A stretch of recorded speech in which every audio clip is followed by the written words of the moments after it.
J'ai préparé du pot, là, mis seulement de la bouche. J'ai eu peur.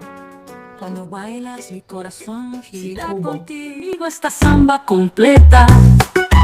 Conseil pour vous, grande dame, à ne pas négliger. Et c'est ça, grande dame, faut laisser les traces. On ne peut pas venir chez vous et passer inaperçu. Non, non, non, non, non, non. Les traces doivent rester. Vous êtes une grande dame. Ah bon? Merci. Bienvenue à toutes les grandes dames, mais bien sûr à tous les grands messieurs dans la cité des grandes dames présentée par Inès Kadé, autrement appelée Mistrel. El calor de tu piel nunca mengua. Bailando bajo estrellas hasta el amanecer. El cielo. Aujourd'hui, je viens vous présenter une nouvelle vidéo sur l'accueil des visiteurs chez soi, chez nous à la maison. Étant une grande dame, nous devons savoir que l'accueil fait partie des critères non négociables. On ne peut s'appeler grande dame si l'on manque ces critères d'accueil avec nous, cette qualité d'accueil avec nous. Toute grande dame est requise d'avoir cette qualité d'accueil avec elle pour être appelée, considérée grande dame. Et plus précisément, je vais parler de l'accueil à la maison et l'accueil de visiteurs. Nous avons des visiteurs de temps à autre. Étant une grande dame, nous devons marquer la distinction dans la manière d'accueillir nos visiteurs. Nous ne pouvons pas accueillir nos visiteurs comme toutes les femmes. Nous sommes de grandes dames. Nous devons marquer cette différence de comment accueillir nos visiteurs à la maison. Alors, premièrement, il est important de bien accueillir nos visiteurs à la maison puisque c'est l'image que nous donnons de nous. N'oublions pas, être grande dame n'est pas seulement un slogan, c'est une personnalité, c'est un mode de vie, c'est notre image de tous les jours. Alors nous devons soigner cette image pour être considérée, être traitée comme une vraie grande dame. Et une des façons de bien présenter notre image, c'est en accueillant nos visiteurs convenablement. Lorsque nous avons la visite à la maison, nous devons faire sentir nos visiteurs qu'ils sont vraiment spéciaux. Et nous devons faire sentir à nos visiteurs que nous ne les recevons pas comme n'importe qui peut les recevoir. Parce que nous sommes de grandes dames. Alors, on ne reçoit pas n'importe comment les gens, nos visiteurs. On le reçoit avec beaucoup de délicatesse, avec beaucoup d'élégance. Lorsque vous avez des visiteurs à la maison, je commence par les visiteurs qui informent qu'ils arrivent. Parce que nous avons aussi des visiteurs qui viennent sans pour autant avoir prévu cela. Ce qui n'est pas du tout mauvais. D'ailleurs, même c'est parfois plus amusant que ce qui est préparé. Mais nous, étant des grandes dames, nous devons toujours être préparés. C'est comme on dit, Jésus revient bientôt. Alors, on doit être prêt, puisqu'on ne connaît ni l'heure ni le jour. La même chose avec la mort, ça arrive parfois sans pour autant que l'on sache. Alors, on doit toujours être prêt. Et c'est de la même manière que lorsqu'on accueille les visiteurs ou lorsqu'on reçoit les visiteurs, il arrive que l'on ne soit pas informé de la visite de une ou telle autre personne. Mais étant une grande dame, nous ne devons pas baisser nos gardes. Nous ne devons pas prendre ça comme raison qu'on n'était pas informé, on n'était pas préparé. Voilà, on nous trouve dans la débandade. Voilà, on nous trouve pas prête. Non. Une grande dame prévoit à l'avance. Une grande dame se prépare toujours. Une grande dame est toujours dans ses gardes.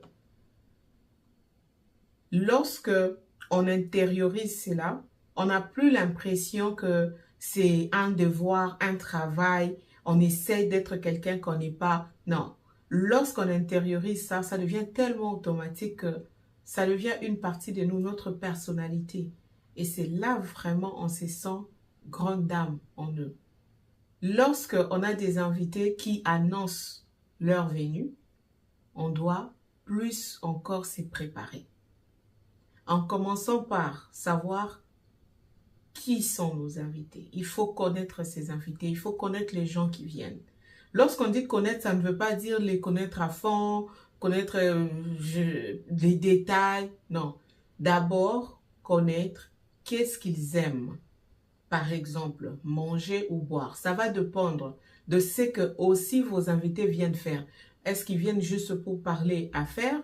Est-ce qu'ils viennent pour s'amuser? Est-ce qu'ils viennent juste en visite de famille, de courtoisie, d'amitié?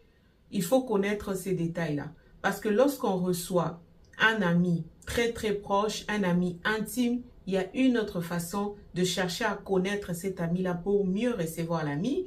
Et lorsqu'il s'agit de famille, pour une visite de courtoisie, une visite familiale, on doit connaître les membres de famille, on sait qu'est-ce qu'on offre lorsque c'est la famille qui vient. Et c'est de ça que je parle, cette connaissance-là. Qu'est-ce que tel aime manger, qu'est-ce que tel peut boire, qu'est-ce que tel est allergique avec, tout ça compte. Imaginez que vous ne connaissez pas vos invités assez. Donc, quand je parle de connaître, c'est ce que je viens d'expliquer. Connaître qu'est-ce qu'ils mangent, qu'est-ce qu'ils ne mangent pas, qu'est-ce qu'ils boivent, qu'est-ce qu'ils ne boivent pas. C'est très important. Ou qu'est-ce que je dois offrir et qu'est-ce que je ne dois pas offrir. Imaginez que vous recevez un musulman chez vous, vous préparez la viande de porc et vous voulez offrir de la viande de porc. Ils ne mangeront pas. Il fallait demander, il fallait s'informer, il fallait chercher à connaître avant ses visiteurs. Vous pouvez avoir de l'alcool par exemple. Or, vos visiteurs, certains ou tous ne prennent pas de l'alcool.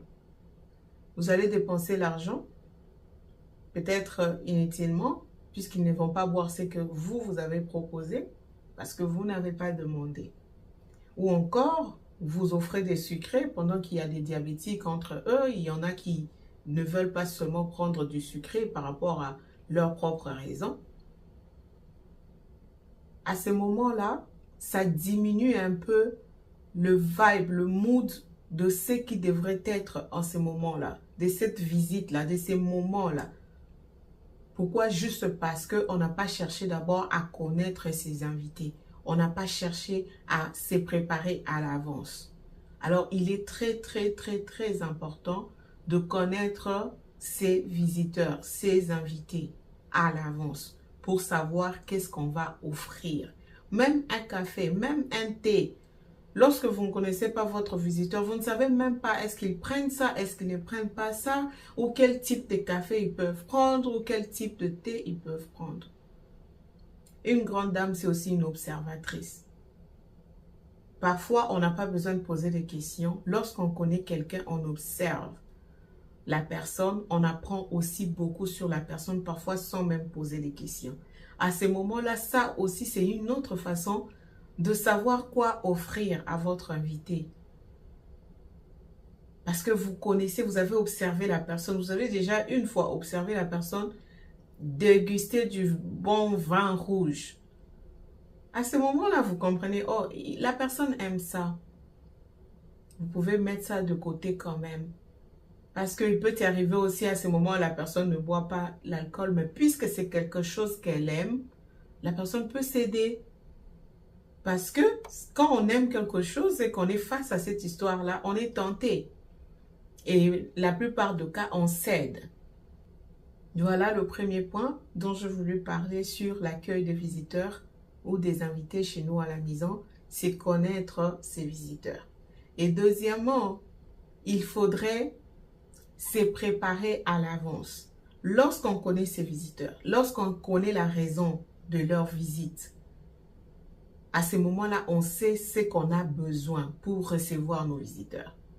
On a besoin de quoi? De quelle nourriture? De quelle boisson? Est-ce que c'est un Africain? Est-ce que c'est un étranger? Est-ce que c'est un Européen? Est-ce que c'est un Américain? Parce que les cultures, c'est différent. La nourriture, c'est différent. Les personnes, c'est différent. Alors, si je dois aller chercher telle nourriture pour telle personne, où je dois aller trouver ça? Quand est-ce que je dois faire les courses? Si seulement il faut tout faire le même jour, je vous rassure que vous allez rater ça.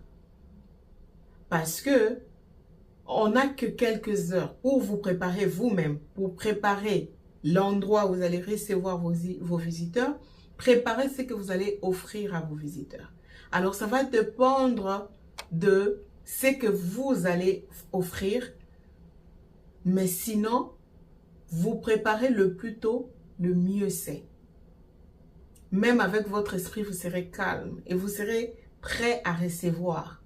Sinon, lorsqu'on n'est pas prêt, ou on se prépare à la dernière minute, ça devient stressant et on n'est même plus vraiment dans ces moods de bien recevoir les gens. Et dès que le visiteur arrive, on n'est pas si accueillante que ça, on ne ressent pas si d'énergie positive, j'allais dire. Pourquoi? Parce qu'on est déjà fatigué, on a trop travaillé ces jours-là parce qu'on a tout fait le même jour. Non, prenez votre temps, grande dame. Une grande dame planifie. Je l'ai toujours dit. Une dame, grande dame, elle planifie à l'avance. Elle se prépare à l'avance. Elle ne fait pas des choses de dernière minute. Et si les choses de dernière minute arrivaient, elle est toujours préparée d'une certaine façon au cas où. Et alors, quand les choses de dernière minute arrivent, ça nous trouve toujours dans au moins on peut faire quelque chose. Mais jamais ne rien faire. C'est ça une grande dame.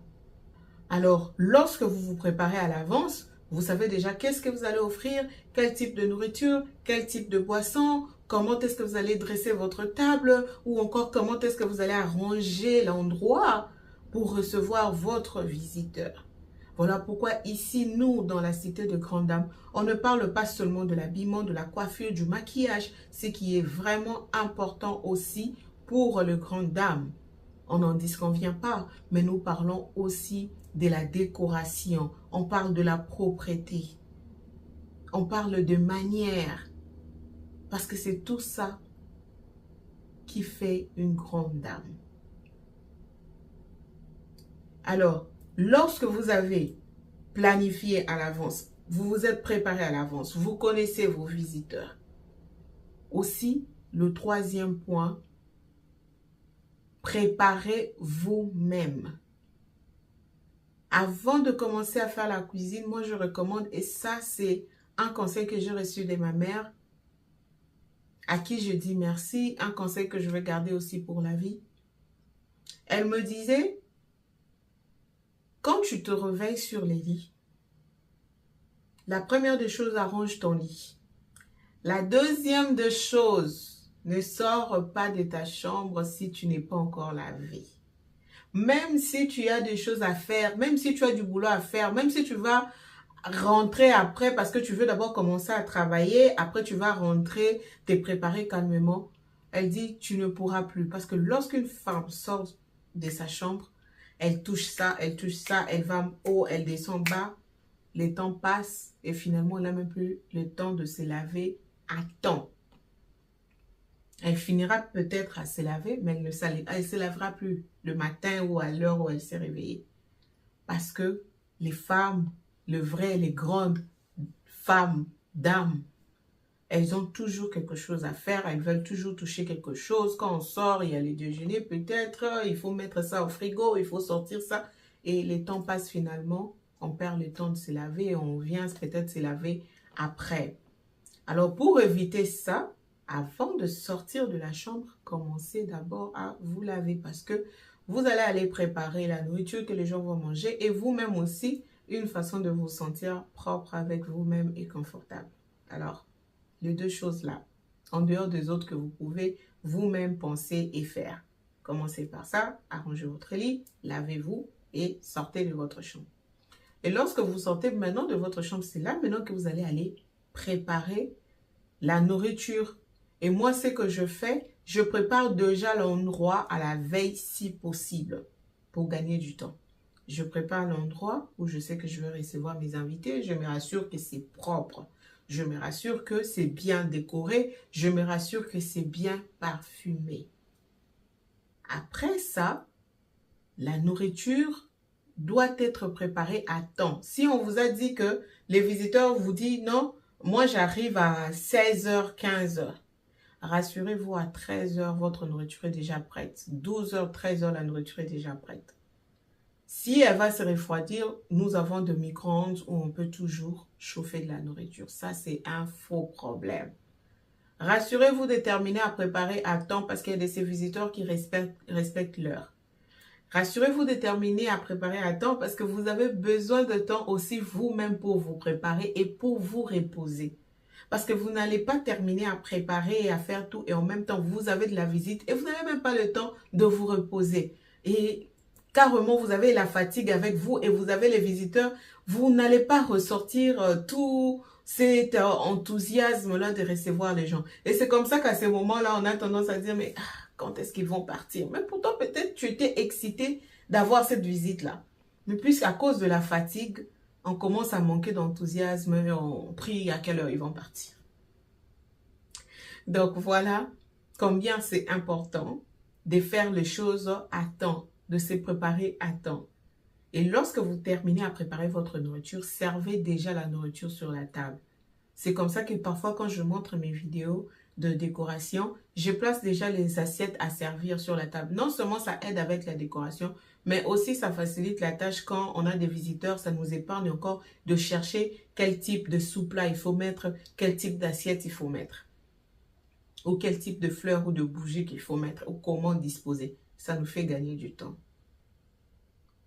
Alors, servez déjà votre nourriture sur la table. J'ai des vidéos où je montre comment je dresse la table. On aura sûrement encore d'autres vidéos de comment dresser la table.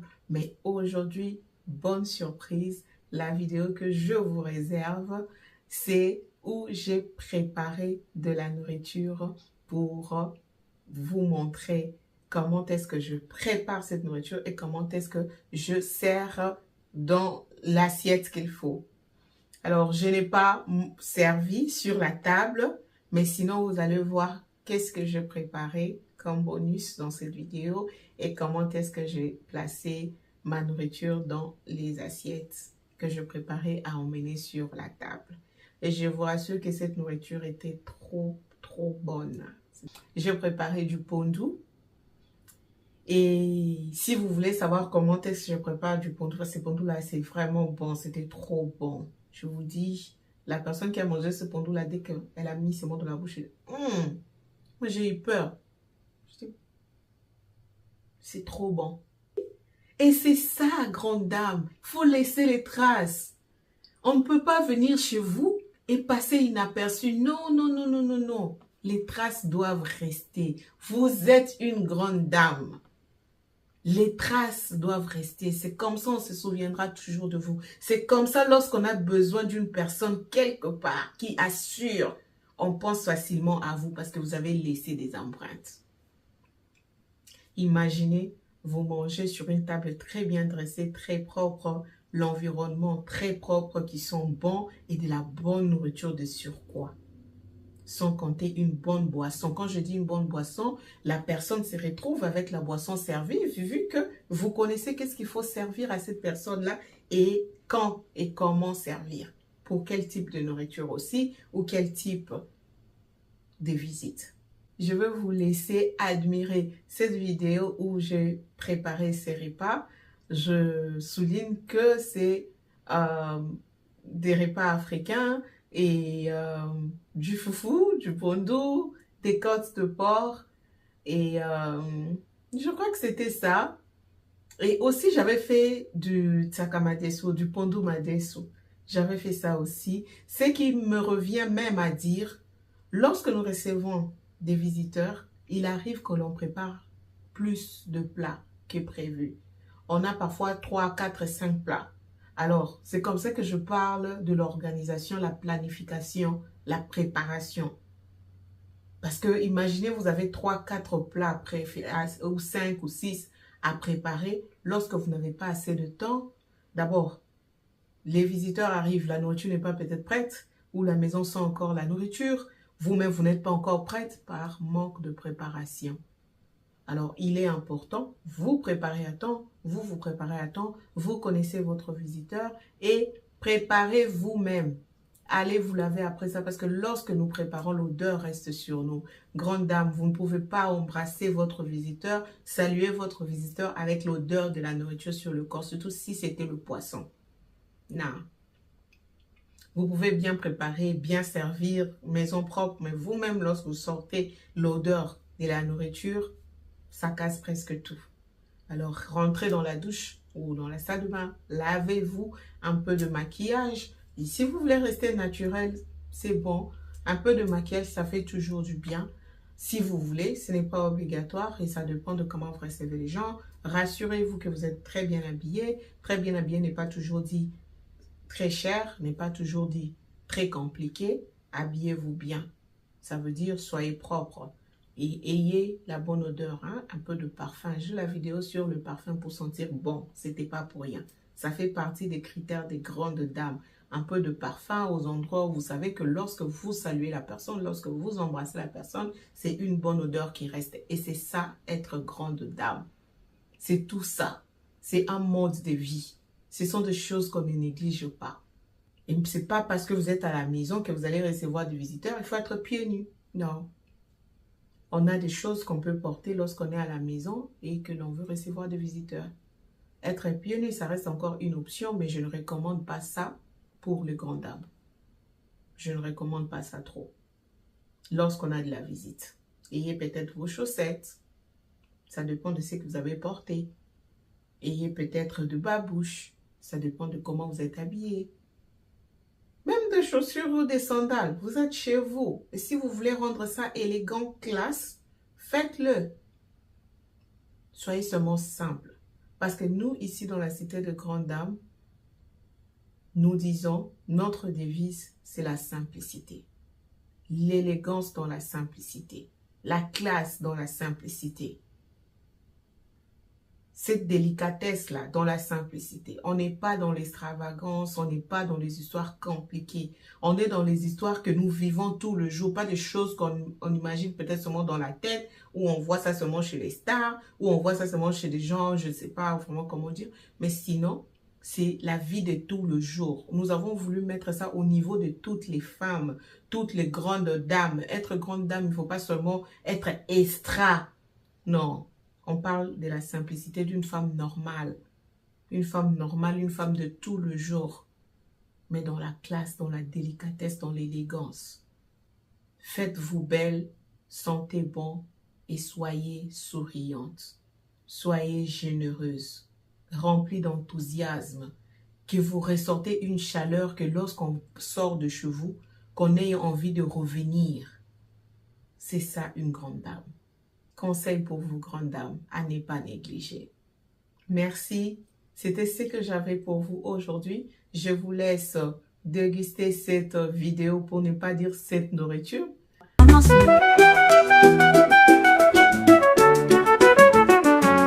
Cuando bailas mi corazón gira contigo. Bailo contigo bajo las estrellas.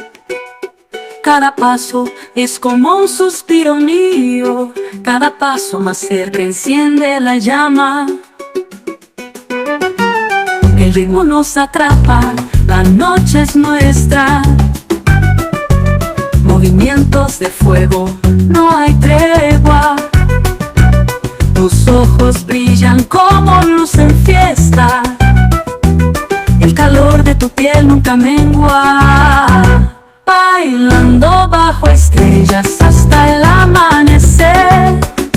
El cielo nos mira y empieza a encender.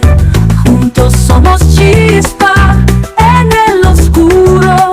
El baile entre tú y yo nunca tendrá muro. La samba nos embriaga y nos acerca. Cada giro un sueño que el alma beca. En cada beat solo hay una meta. Que bailes conmigo esta samba completa. Tus manos en las mías, mares en tormenta. Brisas que entrechocan como tinta en menta.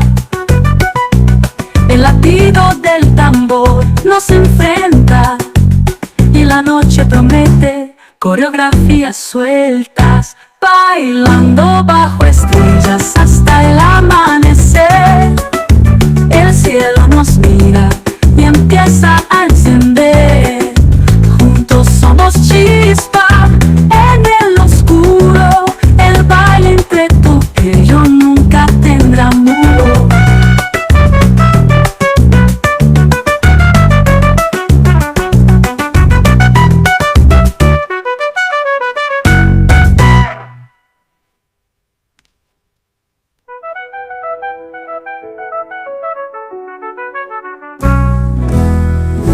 tus manos en las mías, mares en tormenta, risas que entrechocan como tinta en menta.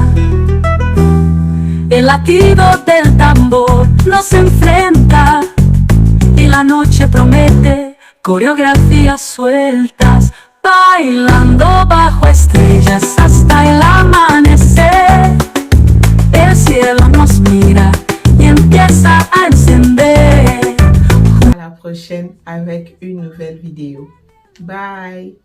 El baile entre tú y yo nunca tendrá muro. Cuando